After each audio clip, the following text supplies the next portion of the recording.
buenas noches, ¿qué tal? Bienvenidos a Espacio Abierto. Hoy hablamos de la comarca de Ferrolterra, de sus inversiones y de cómo se presenta este 2025. Y para hablar de todo ello, esta noche nos acompaña la delegada territorial de la Xunta en Ferrol, Martina Neiros. Muy buenas noches y gracias por venir. Hola Natalia, muy buenas noches. Nos encontramos en el mes de marzo, pero bueno, ¿cómo se presenta este 2025 en la comarca? Bueno, pues estamos casi iniciando todavía el año, un año creo que muy interesante, con muchos retos nuevos, ¿no?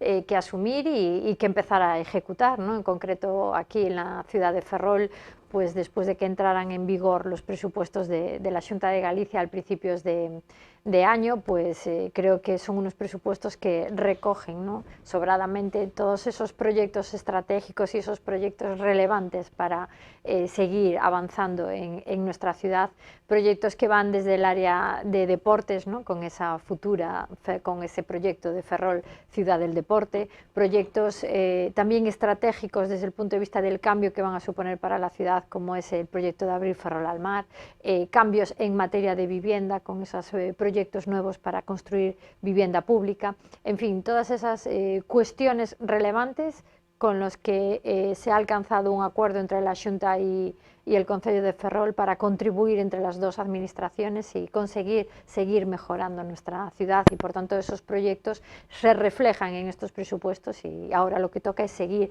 avanzando en ellos, como también en el hospital, en ese gran proyecto para convertir y que Ferrol tenga un hospital a la altura de la ciudad que es y sobre todo ya no solo de Ferrol sino de la amplia comarca a la que da servicio.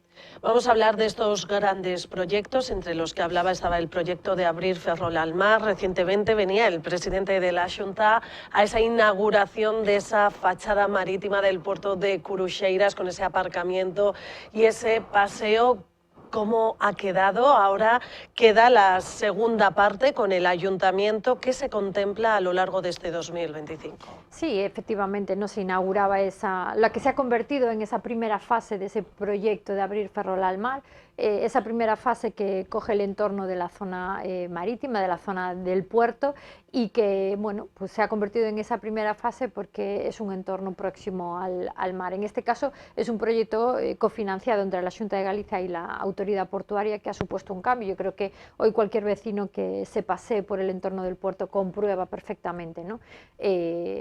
No solo el cambio estético, sino también desde el punto de vista de la movilidad, con esa senda, con esa senda peatonal, con ese carril bici, con ese retranqueo del cierre del puerto que permite cambiar todo ese entorno de la carretera baja del puerto, y después lo que es la zona propiamente de Curuxeiras, que también ha experimentado un cambio considerable, junto con esas más de 260 plazas de aparcamiento nuevas en los dos aparcamientos habilitados, ¿no?, dentro de este proyecto. Bueno, como decía, la primera fase de un proyecto al que se le dará continuidad próximamente y que empezará precisamente en ese entorno de Ferrol Bello y que finalizará en la zona de Caranza, ¿no?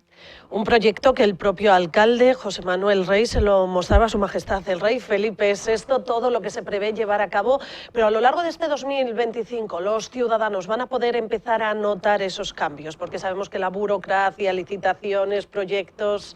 Bueno, ya se ha empezado a notar con esta primera fase, ahora están en el Concello con esa finalización del proyecto de lo que queda.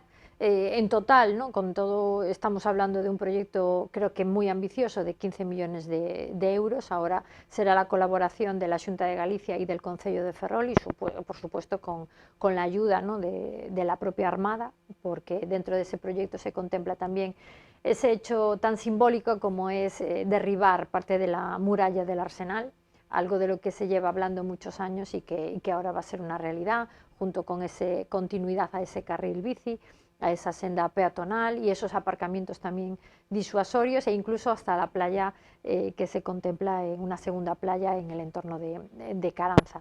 Bueno, están avanzando en lo que es la parte más administrativa, que es la que menos se ve, para finalizar los trámites del proyecto y que a partir de ahí se puedan iniciar las distintas licitaciones de lo que es la ejecución de la obra, para que a lo largo de lo que queda de mandato pues podamos ir comprobando ese cambio que va a experimentar la ciudad de Ferrol. Y de otro gran proyecto, de la ciudad del deporte, en el que la Xunta de nuevo colabora, cofinancia con el Ayuntamiento 50-50 en esta gran inversión que se contempla a lo largo de este año. Bueno, ese segundo proyecto yo creo que también estrella podríamos definir y que también cuenta con la colaboración. Yo creo que todos estos proyectos son un ejemplo de lo necesario que es esa colaboración entre administraciones, ¿no?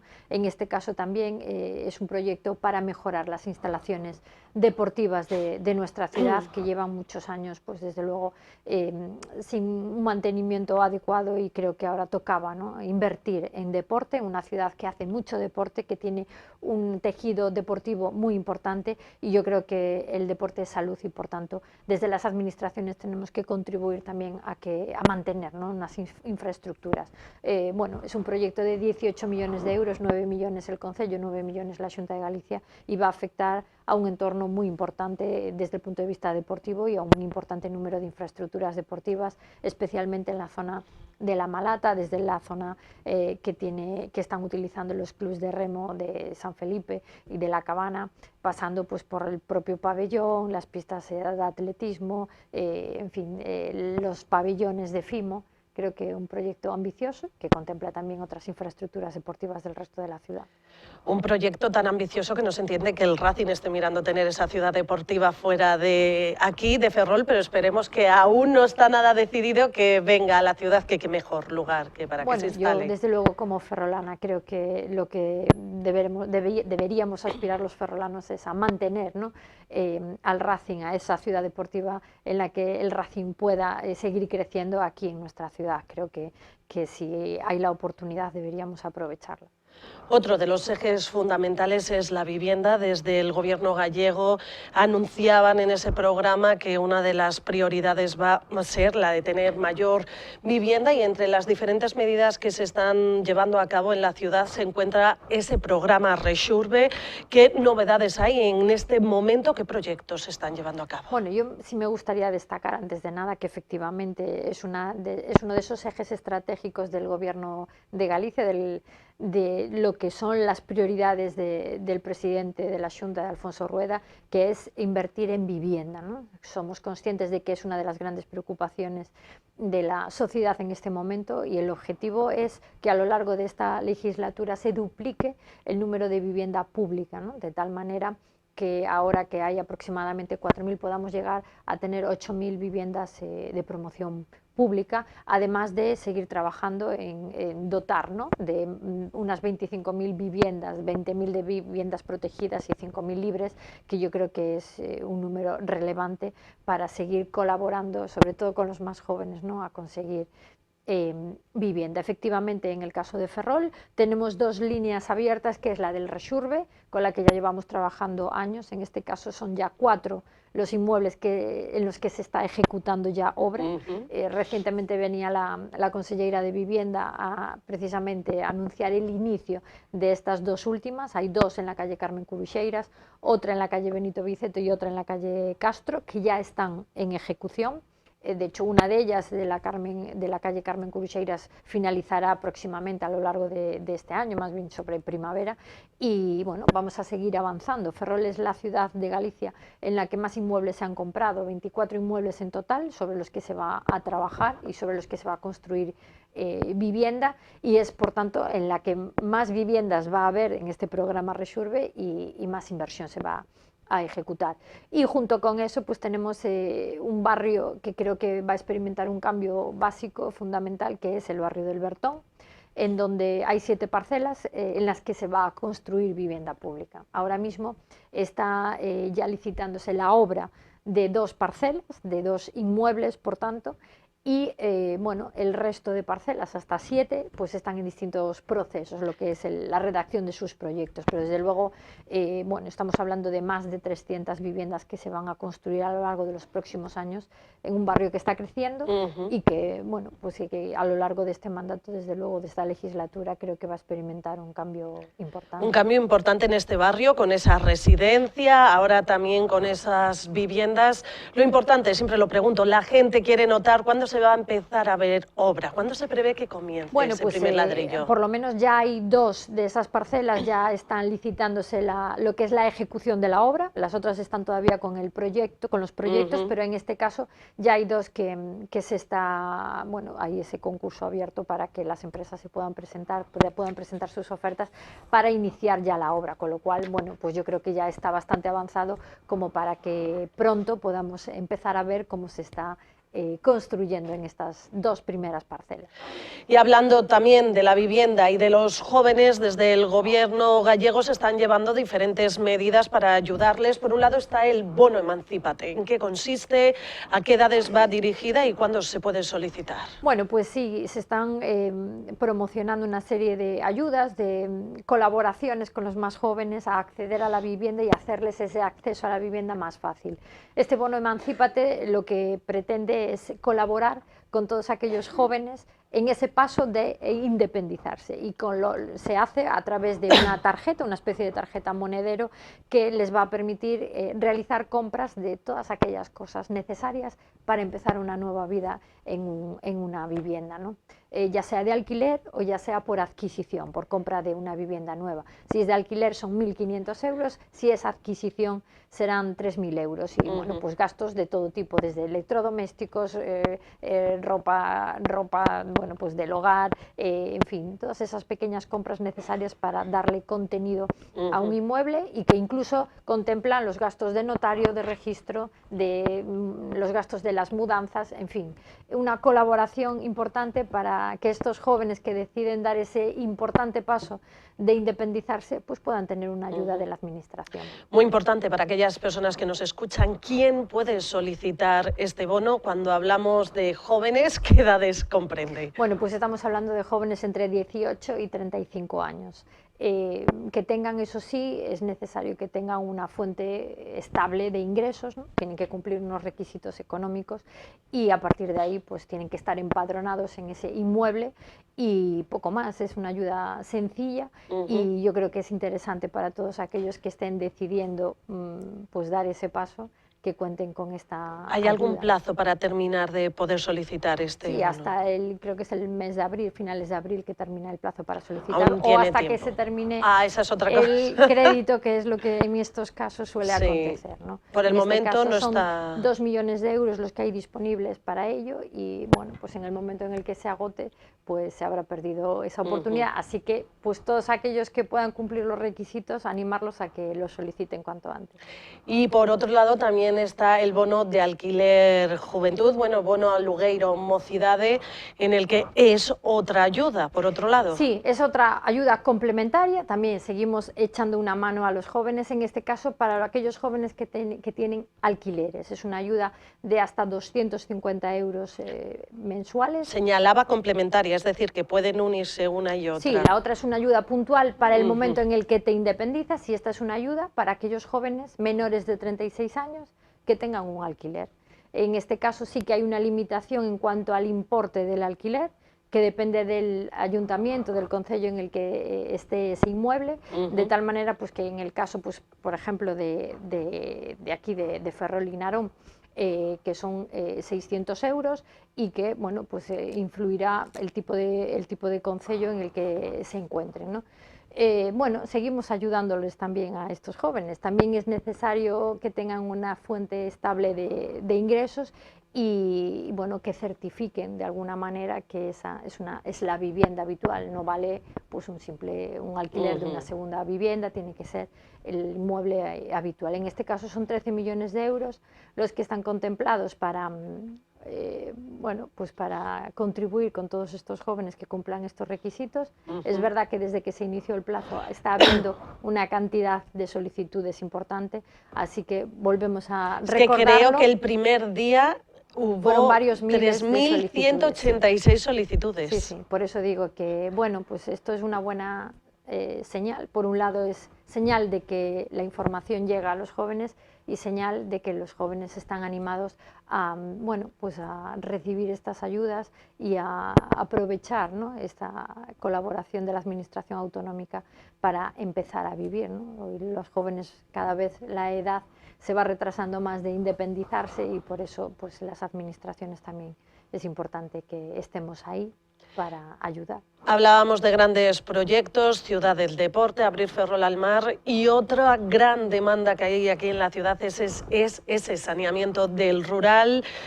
¿Cómo se encuentra? ¿En qué punto está? ¿Vamos a empezar a ver movimiento en este aspecto? Bueno, yo creo que sí, ¿no? Es una asignatura pendiente, llevamos muchos años hablando de saneamiento, fue una realidad el saneamiento en la zona urbana y ahora lo que toca es hacer frente al saneamiento de la zona rural. Son inversiones de mucho importe, pero son muy necesarias, ¿no? Y en este caso, pues están terminando la supervisión de lo que son los proyectos remitidos por el Concello, y una vez que esté finalizada la supervisión de esos proyectos, pues el Concello tendrá que ceder los terrenos necesarios, que son básicamente caminos públicos, y una vez que se produzca esa cesión se podrá iniciar ya la licitación de la obra, ¿no? ¿Se prevé que pueda ser este año esa licitación? Sí, la licitación, contamos con que sea por supuesto este año, y a partir de ahí pues ya empezar a convertir también algo que es muy necesario, ¿no? Como es el saneamiento. Y bueno, pues en este caso también otro ejemplo más de colaboración interadministrativa. La Xunta de Galicia, son 13 millones de euros en total este proyecto, y la Xunta de Galicia va a hacer frente al 70% de ese importe, y el resto pues será el Concello de Ferrol el que lo afronte. Y si hablamos de colaboración entre el Ayuntamiento y la Xunta, también le tengo que preguntar por esas mejoras que se van a llevar en 10 centros educativos de la ciudad. Sí, yo, en fin, no es por incidir, pero yo creo que esto, en el caso de Ferrol, es el mejor ejemplo de que los concellos no solamente, ¿no?, que a veces se pide a las otras administraciones, sino que hay un grado de responsabilidad importante en el sentido de pedir ayuda, pero también asumir parte de esa ayuda, ¿no? Y en este caso el Concello de Ferrol y el alcalde, en una reunión con el presidente de la Xunta de Galicia, le trasladó la necesidad de actuar en determinados centros, en concreto en 10 centros de nuestra ciudad, para mejorar las infraestructuras educativas, y esto se ha materializado en un convenio por el que el Concello también va a asumir esos 500.000 euros, el 50%, y la otra mitad pues la asume la Xunta de Galicia. La calidad es muy importante, la calidad educativa, pero también es muy importante que, bueno, pues que esas infraestructuras, que esos centros educativos pues estén en las mejores condiciones, y por eso, además de trabajar por tener la mejor de las calidades a nivel de educación, pues también tenemos que contribuir con que los centros se encuentren también en las condiciones mínimas. ¿Qué dirían los grupos de la oposición con respecto a esto de lo que habla 50-50? Se dividen pues estas diferentes infraestructuras económicamente a la mitad, la Xunta y el Ayuntamiento de Ferrol. Por la oposición aquí señala que la Xunta debería de asumir más porque pues tiene más peso. Bueno, no es un tema de peso, es un tema de que los centros educativos, el mantenimiento... Bueno, se refiere a todo, en todas las... Sí, pero bueno, la realidad es que lo que son los centros educativos, hay determinadas cuestiones que son competencia de los concellos, y hay determinadas cuestiones que son competencia de la Xunta de Galicia. Entonces, bueno, pues en este caso hay una serie de actuaciones que se han priorizado en determinados centros que más necesidad tenían, y bueno, pues las dos administraciones de la mano van a hacerse cargo de ellas, ¿no? Yo creo que es el mejor ejemplo de cómo se tienen que hacer las cosas, ¿no? Insisto, hay cuestiones que los concellos tienen que hacerse cargo, y hay otras que es la propia Xunta. Por tanto, no es más que un ejemplo de cómo tienen que funcionar, ¿no?, esta serie de afrontar estas necesidades. Otro problema que tiene Ferrol es la escasez de suelo industrial en la ciudad, y para ello se ha creado una nueva figura, las ZAPES, para la que estas zonas de aceleración de proyectos empresariales y suelos se prevé llevar a cabo aquí en la ciudad. ¿En qué consiste exactamente? ¿Cuál es la zona que se tiene pensada? Pues es una fórmula jurídica, podríamos decir, que desde la Xunta de Galicia, y en concreto desde la Consellería de Economía, se ha configurado precisamente, y creo que Ferrol es un buen ejemplo para visualizar, ¿no?, en qué consisten un concello en donde no existe suelo industrial, suelo empresarial, y esta figura lo que va a permitir es agilizar la tramitación administrativa de estos proyectos, lo que va a permitir y esa es la novedad, es simultanear, por un lado, la ordenación del suelo y por otro lado, la tramitación de los propios proyectos empresariales, de tal manera que esas dos tramitaciones puedan ir al mismo tiempo, se puedan gestionar al mismo tiempo y reducir considerablemente los tiempos de tramitación de estos proyectos, porque al final no solamente es la tramitación del proyecto, sino también la ordenación urbanística. De esta manera, al hacerlo conjuntamente, estamos hablando de reducir los tiempos, pues que de una media de 10 años que estaban tardando en tramitarse, al reducirlos a poco más de año y medio, ¿no? Y esta fórmula creo que es muy adecuada para el caso de Ferrol, que carece de ese suelo empresarial y que tiene una zona como es la zona de Mandiá, en donde se va a poder ejecutar, ¿no? O poder hacer uso de esta fórmula para acelerar de alguna manera el asentamiento de empresas. Y si hablamos de unificación y de evitar tiempos, me gustaría preguntarle por esa orden unificada de ayudas para autónomos, qué ayudas se comprenden, qué es lo que se contempla en esta orden. Bueno, es una novedad este año, ha cambiado porque hasta ahora a lo largo del año se iban publicando diferentes convocatorias de ayudas dirigidas a autónomos, que obligaba a los autónomos a estar pendientes de unas y de otras. Entonces lo que se ha hecho es en una única convocatoria sacar todas las ayudas para los autónomos. De esta manera pues se agiliza y se les facilita la tramitación de las mismas, ¿no? Estamos hablando de un importante número de ayudas que hay para colaborar con un sector que es el de los autónomos, que creo que merecen, ¿no? Esa colaboración de las administraciones. Estamos hablando de ayudas para iniciar la actividad económica, ayudas que van pues desde esa contribución económica para el que empiezan de cero, como también para hacerse cargo durante el primer año de la cuota de autónomos, siempre y cuando se tramite como cuota reducida. Estamos hablando incluso de ayudas para aquellos que han tenido ya una primera oportunidad, que puedan tener una segunda oportunidad, autónomos que no tuvieron suerte, que no les fue bien en esa primera ocasión, y que van a nuevamente, ¿no?, a darse esa segunda oportunidad, también una contribución económica que puede ser de hasta 7.000 euros para ellos. Estamos hablando también del bono autónomo para autónomos ya consolidados, no en este caso que inicien la actividad, sino que ya lleven un periodo de actividad económica, pues para hacer frente a lo que son los gastos habituales de cualquier autónomo, ¿no? Abordan todos los aspectos. Casi yo creo que entraría cualquier cosa, desde reformas de los locales, adquisición de mobiliario, de equipos informáticos, cuestiones relacionadas con la eficiencia energética, que ahora tan de moda está y tan necesaria es, en fin, pues contribuir con esas pequeñas ayudas, también sobre 7.000 euros pueden tener de tope, y es un 60% del gasto subvencionable, ¿no? Pues para echarles una mano a hacer frente a esos gastos, o ese bono remuda, que, bueno, del que creo que es muy importante hablar, que lo que busca es casar, por un lado, a aquellas empresas que están llegando al final, por jubilación o por cuestiones de incapacidad, y no perder esos establecimientos o esas actividades económicas, y permitirles que esas actividades económicas tengan una segunda vida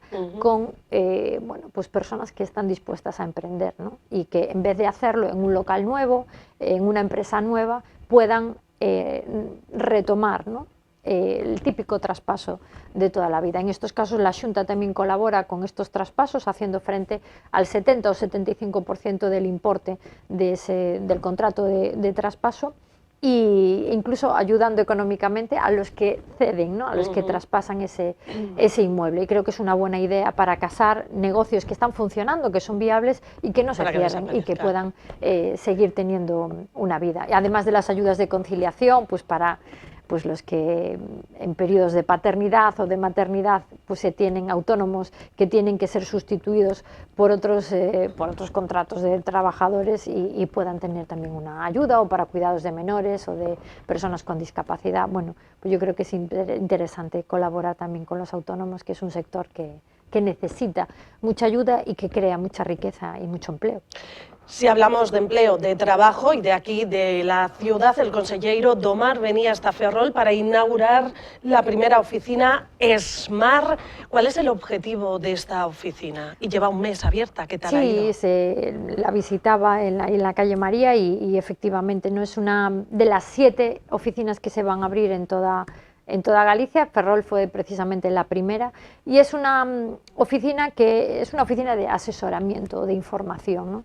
Dirigida sobre todo al sector del mar, y no solamente al sector del mar, sino para proyectos relacionados, ¿no?, con el mar, porque lo que busca es informar sobre esos fondos europeos, los denominados FEMPA, que van destinados a distintos tipos de proyectos, y lo que busca es dar información de cómo solicitarlos, de qué proyectos se pueden acoger a esas ayudas, a esos fondos, y después también colaborar a que aquellos proyectos que ya cuentan con esas ayudas se ejecuten de la mejor de las maneras, ¿no? De lo que se trata es de aprovechar al máximo esas ayudas que vienen de Europa, y por supuesto que estas oficinas sirvan también, yo creo que de una herramienta de contacto directo con el sector. Las lleva personal especializado y que por tanto está en condiciones de dar información, de ayudar y de que esos fondos europeos pues que no perdamos, ¿no?, los mismos, y que se puedan ejecutar de la mejor de las maneras. Me gustaría preguntarle también por un proyecto que está llevando a cabo la Xunta en Eda tras esas inundaciones de noviembre de 2023. Los vecinos reclamaban medidas para evitar que hubiera una inundación de ese tipo en el río Velelle.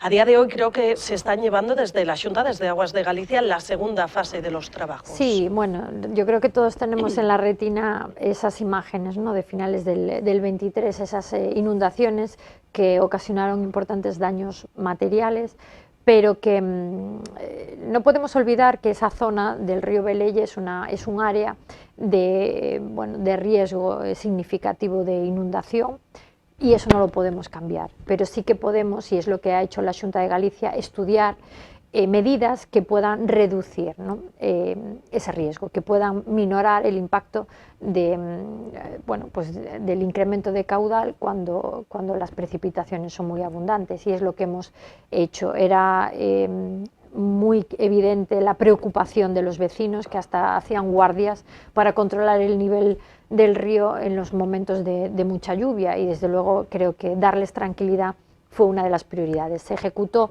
una primera fase en la que básicamente se retiraron más de 1000 metros cúbicos de sedimentos de esta zona, de lo que es el río, y ahora están en una segunda fase con la eliminación de un par de azudes que van también a seguir contribuyendo a que esos riesgos de inundación cada vez sean menores, ¿no?, teniendo en cuenta que la proximidad de un río siempre genera un riesgo, pero desde luego habilitando o favoreciendo que esa capacidad hidráulica sea cada vez mayor, pues para reducir el riesgo de la inundación. Finalizamos este espacio informativo hablando de una actividad más ociosa. También venía la conselleira Ángeles Vázquez a presentar o tinglado, que tendrá lugar el 15 y 16 de marzo, en 2 semanas. ¿Qué es esto exactamente? Bueno, pues esto es una experiencia que ya se llevó a cabo por la Xunta de Galicia en Vigo y que ahora se traslada a Ferrol. El objetivo es darle una segunda vida a todas esas cosas que tenemos en casa, de todo tipo, desde libros, ropa, juguetes, en fin, todas esas cosas que muchas veces no sabemos qué hacer con ellas porque para nosotros ya no tienen mucho sentido, pero que en cambio sí que pueden tener un segundo uso en manos de otras personas.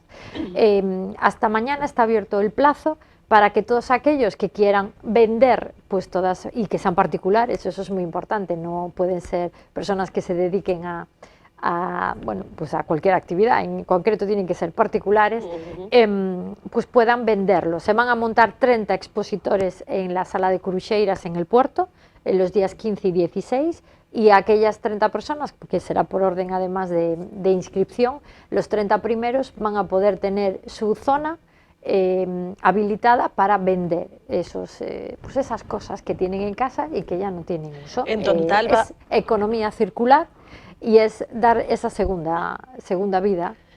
Señalaba que en total va a haber 60 personas que puedan participar, 30 cada día, es decir, un total de 60. Correcto, son 30 un día y 30 otro. O sea, que no se repiten, por lo que se amplía la posibilidad de gente que pueda efectivamente, participar. Sí. Así que vamos a animar a aquellos que tengan en su casa cosas que sean susceptibles de esa segunda vida, y animar a todos los ferrolanos y visitantes de la comarca que puedan ir por el día 15 y 16, como bien decías, no este fin de semana, el siguiente, pues a observar, que seguro que siempre comprando de forma responsable, pero que a lo mejor pueden aprovechar una en la Sala Coruxeiras. En la Sala Coruxeiras. Qué mejor lugar después para disfrutar de cómo ha quedado la zona. Podrán comprobar el estado en el que quedó esa primera fase del proyecto de abrir Ferrol al mar. Martina Neiros, delegada territorial de la Xunta en Ferrol, gracias como siempre. Muchas gracias a vosotros.